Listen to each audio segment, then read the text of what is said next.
I had a dream last night. You're welcome. And I was at an NFL game. I was walking somewhere, get concessions or a beer or something, you know. And I look over and I hear someone say, "Corbin!" It's Ranbir Kapoor. He says, "Come up to my suite, man." I had a suite. I said, "Sure." And he's like, "When are we going to do the video?" I said, "Oh, man, whenever you want." And then I was like, "So do you like NFL football?" And he says, "No, not really." And that was it. Why was he there? I don't know. Wouldn't it be cool if Ranbir woke up and said, "I had a dream last night." He's talking to Alia. You know those guys on our stupid reactions, because they watch us all the time. Yep, they do. I was at a cricket match, and I hear somebody say, "Ranbir," and I turn and it's Corbin Miles. And he invites me up to his suite. And why didn't he have a suite? And then he shot me. Shot you? Yep. That's weird, Rick. So that means when Ranbir comes to the lair, it will be a dream come true for Corbin. The biggest, the baddest, wackiest, funniest, filmiest show on earth.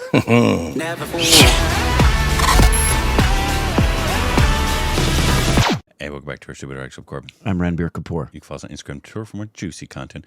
Thank you to those supports on Patreon. Follow us on Twitter account, subscribe, and hit that like button.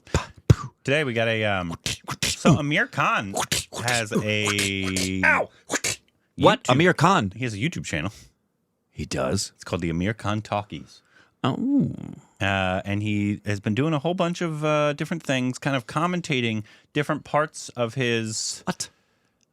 So he has like Hold on a second. Yeah. Okay, first of all, how long has this been going on? It just started.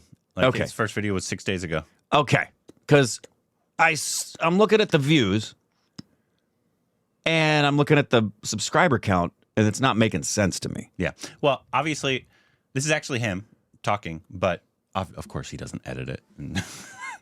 No, that would be of hilarious. course not. That would be He's funny in if he did take control of it. He's on iMovie. Doing transitions. That would be funny. That would be quite hilarious. Yeah. But anyways, so he has a whole bunch of different ones talking about different films, different scenes. He breaks stuff down. This one, Cool. Apparently, there's one about Deli Belly. This one is a director's commentary of Dyslexia scene from Taare. There were a number of scenes in this film. Where he kind of just breaks it down a little bit. And I thought that was Awesome. really cool. Lovely that a big star like him will just be like, you know what people want? They want me to talk about my cinema. And he loves talking about cinema because he's a movie lover. He should talk about cinema on our channel. I agree. There were a number of scenes in this film that I was really nervous about shooting.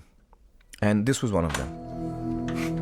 जी नमस्ते मेरा नाम राम शंकर निकुम है मैं new era school Panchgiri में पढ़ाता हूँ Dosed! Well, for one, it's an extremely long scene. It's more than 7 minutes long. And that's not counting the over 2 minutes of footage that we have starting from Nikum arriving to meet the parents till the song ends. So that's an additional 2 minutes. So totally the sequence is about 9 minutes, more than 9 minutes long. And usually a 3-minute scene or a 4-minute scene is considered a long scene. I was really worried that in such a long scene, will it hold for an audience? Will I lose the audience halfway through? It's also a very verbose scene. A lot of dialogue, a lot of explanations, a lot of technical explanations. This is the scene where we explain what dyslexia is, not only to the characters in the film, but to the audience as well. And in a country like India, probably 90% of our population doesn't even know what dyslexia is. And the scene is written from that point of view. जब आप APPLE Apple पढ़ती है तो आप अपने दिमाग में एक लाल लाल एप्पल बना लेती हैं। ईशान वो एप्पल पढ़ ही नहीं पाता शायद, इसलिए मतलब नहीं समझ पाता। पढ़ने लिखने के लिए अक्षरों की आवाज, उनकी बनावट, शब्दों का मतलब समझना जरूरी है।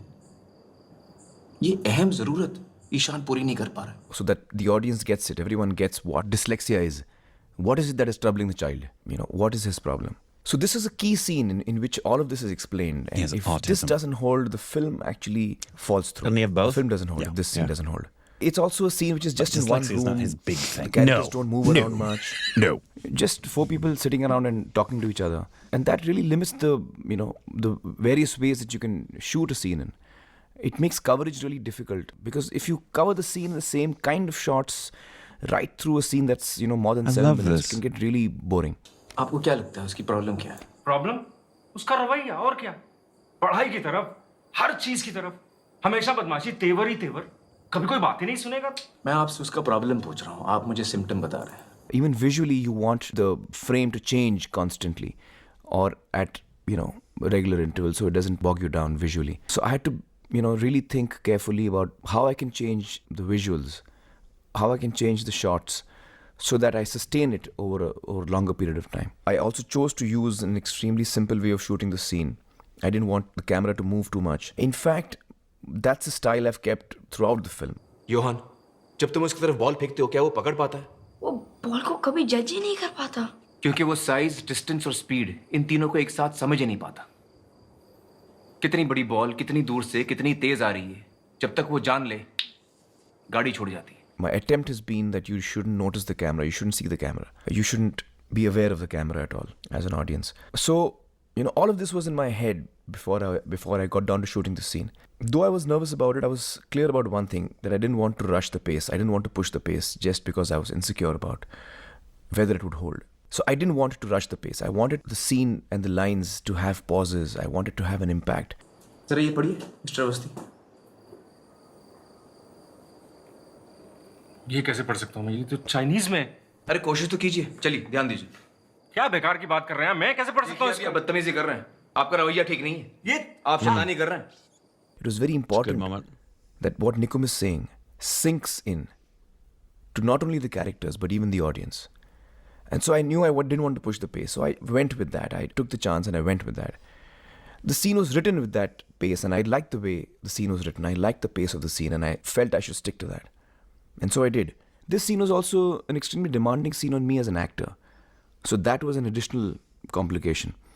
I mean, I have so many lines in this scene and I'm thinking about my performance as well. I'm also looking at the other actors and making sure that I get what I want from them. So this was a real challenge for me to do. And when I saw the first cut of the scene, I was not happy with the way it had turned out. I was wondering why it's not having the impact that I wanted it to. And then I realized that the reason it's not is because the pace is wrong. The way that Deepa had cut it in her first cut, she had really hurried the pace. I mean, she was probably feeling the same insecurity that I was. And so instinctively, as an editor, she rushed the pace. And then I told her, I said, Deepa, don't rush the pace of the scene. Let it sit. Let it simmer.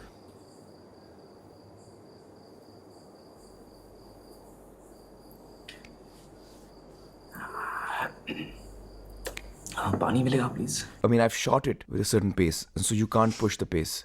You'll destroy the scene. You have to ease it out. You have to let it breathe. You have to hold the pauses. And don't be insecure about the length of the scene. So then we went No, back because if and the story's recut good the enough, scene it'll hold. and allowed the scene to follow its natural pace. कुछ ऐसी ही कैफियत होती होगी ईशान की, अक्षर ही समझ में नहीं आते होंगे। इस पढ़ने लिखने की तकलीफ को डिसलेक्सिया कहते हैं। And then it began working for me once again. The other key thing for this scene was the background score. And I would request you to actually see the scene once again just from the point of view of the background and to see how we've used music in the scene. Ishaan painting करता है? हाँ, उसको painting का बहुत शौक है। कभी बातें जैसे दादी नानी, कभी चलके जैसे मम्मम पानी। The way I had got Shankar Ehsaan Loy to score for this scene is we begin in silence, there's no music to begin with. And at one point in the scene, the music creeps in. That's when the father begins to kind of realize what the child is going through when he doesn't recognize alphabets. And once the music kicks in, it actually continues all the way through till the end of the scene. And when I was at the mixing stage, I saw the scene and I was like, it's not working. Now the cut is fine, but it's still not working, And I was like, what is wrong? And then I realized that the music had actually changed the pace of the scene once again. With the music coming in, it paced up the scene once again. And I had to pace down the scene once again. And so I did that by removing the music. लेकिन ईशान ही क्यों? इसका कोई जवाब नहीं है। Another interesting detail about the scene is that the take that I liked of my performance for the bulk of the scene, where I'm talking about Ishan and what he's going through and what he must have been through, etc., etc. The take that I liked for my performance, unfortunately, had a tear coming down out of my eyes and flowing down my cheek, and I didn't want the tear to come out, but I didn't like the other takes so much, so I stayed with the take that I liked, and thanks to the special effects team, we were able to erase that tear from the surface of my skin. Why? So fairly innovative use of technology there. I don't think he wanted them to see him crying. I think he wanted his character to hold it back. too much in that moment. Okay. I think, which is funny because a lot of times they add the tears. Yeah. for whatever reasons, whether it be a not silicone. What do they use for tears? Not silicone. Cement. Yes, thank you. Yeah. In that aspect, but yeah, that's fun. I like that he's doing this. Me too. I like Love that he's doing this. It just goes to show you can shoot a film, act in it, do everything, and it be a completely different movie. Yeah. In the editing room. And it also shows you How important editing is. It also shows you when filmmakers tell you a great film is very much a little miracle. Miracle. Because when a scene works, let alone a film, every moment of a scene, you've got coverage, which he described, which is on the day, sometimes everybody doesn't know except the director what they're going to be doing. So when they move from one moment to another moment, they'll say, the DP will ask the director, what's the coverage we're going for? Because they need to know, what are we doing? Are we doing an establishing shot and then we're going to do 2 over the shoulders? Are we going to do a 1 shot? Are we going to do an establishment over the shoulders and then we're going to do some other coverage footage that we're going to maybe not use? So that's just camera work. Yeah. Then you've got the rhythm of the scene with the actors. Mm-hmm. Then you've got the editing that's going to change the rhythm of the scene or enhance the rhythm of the scene. Then you've got score or no score that's going to change or enhance the rhythm of the scene. You also have on the day lighting is going to determine how the scene feels. And then you've got color correction and post that's going to determine how the thing feels. And then how's it going to feel? It may have worked on the page, but then you have the scene before it and after it. How does the flow of those 3 scenes work together that were shot out of sequence? Yep. It's astonishing. Yeah, but I like what he was saying, obviously, because that scene, and you, especially for Indian cinema, especially of the time that this was made, Yeah.